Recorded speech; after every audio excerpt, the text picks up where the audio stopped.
അങ്ങനെ കലാകാരനച്ഛൻ അന്ന് പറഞ്ഞ വാക്ക് പൊന്നായി. കാര്യങ്ങൾ നമ്മൾ കരുതിയതിനേക്കാളും പെട്ടെന്നായി. 10 ലക്ഷത്തിൽ നിന്ന് 5 ലക്ഷം രൂപ ട്രാവൽ ഏജൻസിന്ന് കൈപ്പറ്റി. ബാക്കിയുള്ള 5 ലക്ഷം അവനെ കൊണ്ടുപോകുമ്പോ നേരിട്ട് തരാന്ന് എഗ്രിമെന്റ് എഴുതി. ആ പ്രൊഡ്യൂസർക്കുള്ള നഷ്ടപരിഹാരം എബ്രഹാലിന്റെ മോത്ത് വലിച്ചെറിഞ്ഞു കൊടുത്ത് വരുന്ന വഴി നമ്മുടെ ടീമിൽപ്പെട്ട എല്ലാ ചലച്ചിത്ര താരങ്ങൾക്കും 5000 രൂപ വെച്ച് വീതിച്ചും കൊടുത്തു. അവരും സന്തോഷിക്കട്ടെ.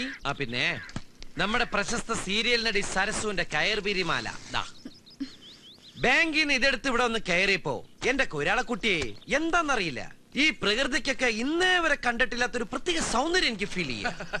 ഈ കാർമേഘം വിട്ടുവഞ്ഞ നീലാകാശം എന്ന് നമ്മൾ സാഹിത്യകാരന്മാർ പറയില്ല. അതായത് ഉദ്ദേശിച്ചത് അതുകൊണ്ട് ആദ്യം ഇതങ്ങോട്ട് പിടിക്കും. പിന്നെ ഇത് ലേറ്റസ്റ്റ് മോഡലിലെ കമ്മലുകളാ. ഈ ഇടപാടിൽ സരസ്വനെ വെട്ടിച്ച് മുങ്ങിയും പൊങ്ങിയൊക്കെ നീ ഒരുപാട് റിസ്ക് എടുത്തല്ലേ, അതിന് എന്റെ വക ഫ്രീ. ആ പാവത്തിന് വിറ്റ് കിട്ടുന്ന കാശ് കൊണ്ടുള്ള ഒരു ഫ്രീ എനിക്ക് വേണ്ട. ദേ കിടക്കുന്ന സെന്റിമെന്റ്സ് വേണ്ടെങ്കിൽ വേണ്ട. 2 ദിവസം കഴിഞ്ഞ നീ തന്നെ എന്നോട് ചോദിക്കുന്നത് എനിക്ക് അറിഞ്ഞൂടെ?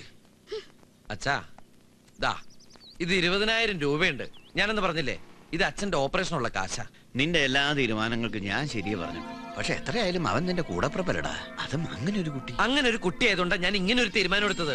ഈ കൂടപ്പിറപ്പും കൂട്ടക്കാരും ഒക്കെ പരസ്പരം അടുത്തറിയുമുണ്ടാവുന്ന ബന്ധങ്ങളാ. അവന്റെ ഒരു ബുദ്ധി വെച്ച് സകല കഷ്ടപ്പാടും പേറി മരണം വരെ കൂടെ കൊണ്ടുവന്നാലും അവന് ഞാനൊരു അന്യനാ. അതല്ലെന്ന് പറയാൻ പറ്റുമോ? അല്ല, എന്നാലും കൊല്ലാനൊന്നല്ല കൊണ്ടുപോകുന്നത്, ഏതോ കൊമ്പത്തുള്ള വീട്ടുകാർക്ക് വളർത്താനല്ലേ. അല്ലാതെ ഇതിനിടയിൽ സ്നേഹത്തിന്റെ പുതിയ നിർവചനം കണ്ടെത്തി അവനെവിടെ പിടിച്ചു നിർത്താൻ. അങ്ങനെ ഒരു സ്നേഹം എന്താന്ന് എനിക്ക് അറിയേയില്ല. ഇന്നേ വരെ എനിക്ക് ആരോട്ട് തന്നിട്ടുമില്ല. നാക്കിന് നീളമുള്ളതുകൊണ്ട് ന്യായീകരണങ്ങളൊക്കെ കൊള്ളാം. ന്യായീകരിക്കുക തന്നെയാ. ഞാൻ ജനിച്ച അംബാനി കുടുംബത്തിലായിരുന്നെങ്കിൽ അവന് പൊട്ടിച്ച് കളിക്കാൻ ആഴ്ചയിലെ പച്ചക്കറി മാർക്കറ്റിനെ സെറ്റ് ഇട്ട് കൊടുത്തനെ. അതല്ലാത്തോണ്ട് ന്യായീകരിക്കുക തന്നെയാ. പിന്നെ ഇനി ഈ വിഷയത്തിൽ ഞാൻ ഡയലോഗ് പറഞ്ഞ കരഞ്ഞു പോട്ടോ. പ്ലീസ് ഇത് രാജിക്കുള്ള ചുരിദാറാ. കാശ് ഞാൻ ഇതിനകത്ത് വെക്കുന്നുണ്ട്. ആവശ്യമുണ്ട് എടുക്കാം, അതല്ല ഈ ആവശ്യക്കാർക്ക് വീതിച്ചു കൊടുക്കാം. പഴയ കടക്കാരൊക്കെ ഒന്ന് പിരിച്ചുവിടാൻ. പിന്നെ അത് കഴിഞ്ഞ് നമ്മുടെ ഫുൾ ടീമിന് ഒരു അടിപൊളി പാർട്ടി. ഗേൾസ് ഇല്ലട്ടാ, ഓൺലി ബോയ്സ്. അങ്ങനെ കുടിച്ചു കുടിച്ച അർമാദിക്കണവനെ. ഇന്ന് നിന്റെ ഡേയാ. രാത്രി ഇന്ന് നിന്റെ രാത്രിയാ. ഈ പാവപ്പെട്ട ഇന്ത്യക്കാരൻ ചേട്ടന്റെ ഐശ്വര്യത്തിന്റെ പച്ചക്കുതിരയെ ഞങ്ങളെ കൂടി സന്തോഷത്തോടെ പറഞ്ഞയച്ചില്ലേ. നന്ദികളല്ലടാ മോനെ. കുടിക്ക് പിസ്സ ബർഗർ ആരെങ്കിലൊക്കെ പിടിച്ച് കഴിക്കുക. ഈ ജന്മം മുഴുവൻ ഈ നന്ദി ഏട്ടന് മോനോടുണ്ടാവും. ഞങ്ങളുടെ ഹൃദയത്തിന്റെ അഗാധ ഗർത്ത തലങ്ങളിൽ നിനക്ക് ഒരു കുഷ്യനിട്ട് കസേര ഒഴിച്ചിട്ടുണ്ടാവും. ആരും മറന്നാലും ചന്ദ്രേട്ടന് നിന്നെ മറക്കാൻ പറ്റുമോ? എന്റെ തലയുള്ളത്ര കാലം നിന്നെ മറക്കാൻ പറ്റുമോ? അതെ, ഈ പോക്കൊരു പോക്കാണെന്ന് മാത്രം വിചാരിക്കണ്ട. വല്ലപ്പോഴും ഇങ്ങനെ വന്നിട്ട് പോണം. എന്നാലും ഞങ്ങളെ പോലുള്ളവർക്ക് ഈ കെയർ ഓഫീസ് ഇതേപോലുള്ള VIP കള്ള് ഷാപ്പിലൊന്നും രണ്ടെണ്ണം വീഴിക്കാൻ പറ്റൂല. ചങ്കിക്കൊള്ള വർത്താൻ പറയലടോ. ഇടക്കിടക്ക് വരാനല്ല പോണത്, ഒരിക്കലും വരാതിരിക്കാനാ. അല്ലേടാ മോനെ? മോൻ അവിടെ സുഖമായിട്ട് കഴിയുന്ന കേൾക്കുമ്പോഴല്ലേ ചേട്ടന് ഇവിടെ മനസ്സമാധാനത്തോടെ നിർമ്മാദിക്കാൻ പറ്റൂ. ഇനി മോന് ചേട്ടനെ കാണണമെന്ന് തോന്നിയ ചേട്ടനെ കുറിച്ച് ഓർക്കുമ്പോ ഇഷ്ടം പോലെ യൂറിങ്ങടെ അയച്ചതൊക്കെ അല്ലേടാ.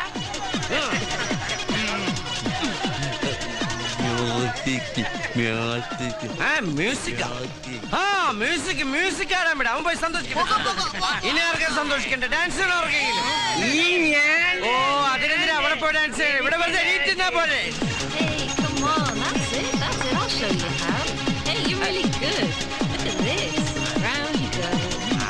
Come on.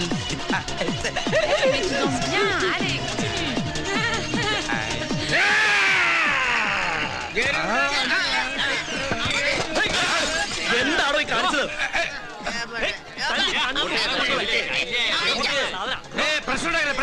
നമ്മുടെ പയ്യനാ, ഒരു പ്രശ്നമില്ല.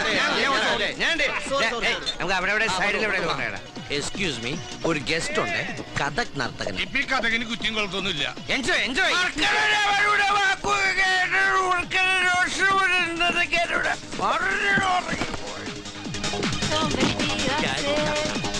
Come on, that's it. All right, that's enough.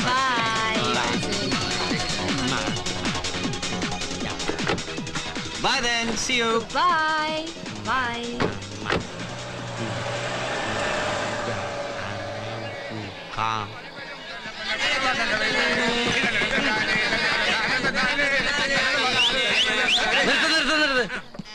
അവനെവിടെ പോയി? ആകാശ്.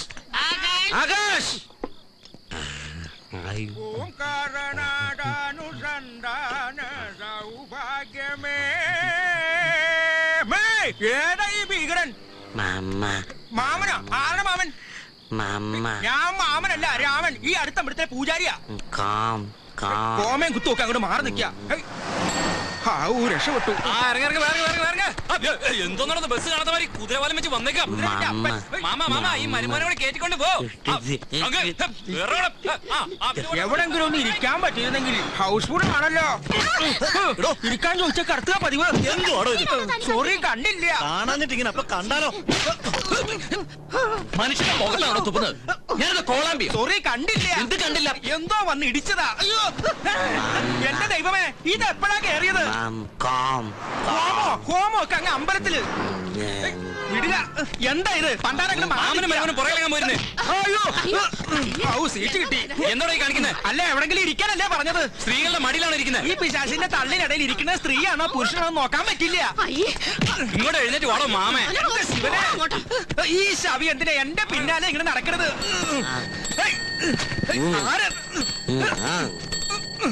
താനെന്താ മണിയെ പിടിച്ച് കളിക്കണേ? ഞാനല്ല, ഈ ചെക്കൻ എന്റെ പൂണുലിമെ പിടിച്ച് വലിക്കണം. വല്ലേന്ന് കൈയെടുക്കാനാ പറഞ്ഞു. ഞാൻ തുപ്പില്ലല്ലോ. അയ്യോ, എന്തായി കാണിക്കണത്? തല്ലരുത്. ഞാനൊരു പൂജാരിയാണ്. പൂജയൊക്കെ തന്നെ അമ്പലത്തില്, ബസ്സിന്റെ അത് വേണം. ദേഹത്ത് തൊടല്ലേ, എനിക്ക് ഇക്കിളിയാവും. ഞങ്ങൾ മാറ്റി തരാം. ഒന്ന് നിർത്തണേ. പറ്റില്ല, ഇവിടെ സ്റ്റോപ്പില്ല. നിർത്തണ്ട, ഒന്ന് ചവിട്ടിയാ മതി. ഞാൻ പറഞ്ഞു അങ്ങോട്ട് പോകണം. എന്റെ ദൈവമേ, ഇതെല്ലാം കൊണ്ടേ പോകും. ഞാനിതാ പോണേ.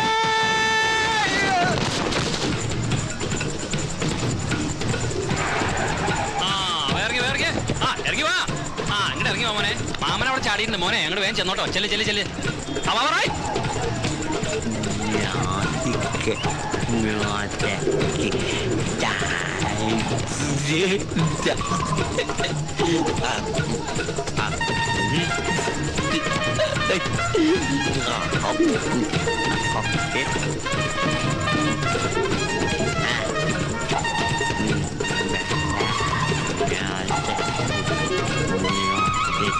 ആകാശ, ആകാശ, ഇതിനകത്തുണ്ടോ? കുടിച്ച കള്ളു മുഴുവൻ ഇറങ്ങി. 10 ലക്ഷത്തിന്റെ മുതലാ. കണ്ടുപിടിച്ചില്ലെങ്കിൽ ചെലവാക്കിയ കാശിന് ഞാൻ അവിടെ പോവും. കാശ് മാത്രമാണോടാ? ഒന്നിനും ബുദ്ധി വളർച്ചില്ലാത്ത പാവല്ലേ ഇത്? എന്തെങ്കിലും സംഭവിച്ചാലാ? ഒന്നുമില്ലെങ്കിൽ നിന്റെ അനിയനില്ലത്. എന്തെങ്കിലും സംഭവിച്ച എന്റെ അനിയൻ, അല്ലാത്ത സമയത്ത് മുഴുവൻ നിങ്ങളുടെ അനിയൻ. അതാ ഞാൻ പറഞ്ഞത്, രക്തം രക്തത്തെ തിരിച്ചറിയുമെന്ന്. ഞാനിഞ്ഞ് മിണ്ടിയ തന്റെ രക്തത്തെ താൻ തിരിച്ചറിയും. ഇയാളെന്താ പല്ലില്ലാത്ത ഡ്രാക്കുളൊക്കെ വയറ് നിറച്ച് ബിയർ ശാപ്പാട് അടിച്ചതല്ലേ? എവിടെയെങ്കിലും ചുരുണ്ടുകൂടി കിടക്കുന്നുണ്ടാവും. ഉറങ്ങിയണം കൊളർത്തണ്ട, സുഖമായിട്ട് ഉറങ്ങിക്കോട്ടെ. നമുക്ക് പോയിക്കിടന്ന് ഉറങ്ങിയിട്ട് നാളെ കാലത്ത് നോക്കാന്നേ. അയ്യോ, നമ്മൾ തപ്പി തപ്പി ഊട്ടിയെത്തിയതാ. ഊട്ടിലെത്തിയ ഊട്ടി ബാങ്ക്. അത് ഊട്ടിയെ വേങ്ങ. ഇവിടെയൊക്കെ അങ്ങനെ വായിക്കണേ. ചെലപ്പോ അവൻ യൂറോ മാറാൻ ബാങ്കിൽ കയറി കാണും. അതിനൊക്കെയുള്ള ബുദ്ധി ഉണ്ടോ? ഇത്രക്കാർക്ക് ബാങ്ക് കാണുമ്പല്ലേ ബുദ്ധി വെക്കണത്. സെക്യൂരിറ്റിനോട് ചോദിക്കല്ല. സെക്യൂരിറ്റി സാറേ, ചേട്ടാ, അതെ, ഈ ഒരു പയ്യൻ കഴുത്തില് ബാഗ് തൂക്കിട്ടിട്ട് ഈ പൂച്ച മത്തിത്തല കടിച്ചു പിടിച്ച് കൊണ്ടുവരുന്ന പോലെ സോഡ ഗ്ലാസ് ഒക്കെ വെച്ചിട്ട് കണ്ടൊരു പന്തികേട് പോലത്തെ സാധനം ഇതിലെ പോണണ്ട. അതിപ്പോ രാത്രി 8 മണി കഴിഞ്ഞാൽ ഇതിലേ പോണ മിക്ക ആൾക്കാരെ കണ്ടാലും പന്തികേട് പോകും. തൊട്ടപ്പുറത്ത് ബാർ റെസ്റ്റോറന്റ്. അപ്പൊ നിങ്ങൾക്ക് ഉണ്ടല്ലോ ഒരു പന്തികേട്. ഞാൻ ആ പന്തികേടല്ല ഉദ്ദേശിച്ചത്. ഇത് എങ്ങനെയാണൊന്ന് പറഞ്ഞു മനസ്സിലാക്കാം ചേട്ടാ. അതെ, ഇങ്ങനെയൊക്കെ നടന്നിട്ട് ഒരുമാതിരി അങ്ങനത്തെ ഒരു സാധനം. പിന്നെ നിങ്ങൾ വേറൊന്നും വിചാരിക്കരുത്. ഞാൻ ഈ റോട്ടിൽ കൂടെ പോണ ആൾക്കാരെ നോക്കാൻ വേണ്ടി എവിടെ ഇരിക്കുന്നത്? ഈ ബാങ്ക് നോക്കാൻ വേണ്ടി ഇവിടെ ഇരിക്കുന്നത് അറിയോ? ഈ റോട്ടിൽ കൂടി നടന്നു പോണവര് തന്നെയുള്ള ബാങ്ക് കുത്തിപ്പൊളിക്കാൻ വന്നത്, അല്ലാതെ ഹെലികോപ്റ്ററൊന്നുമല്ല വന്നിറങ്ങണത്. ആഹാ, അപ്പൊ നിങ്ങൾ എല്ലാവരും കൂടെ ബാങ്ക് കുത്തിപ്പൊളിക്കാൻ വന്നിരിക്കുകയാണല്ലേ? ആണെങ്കിൽ ഓടി വരണേ, ഓടി വരണേ.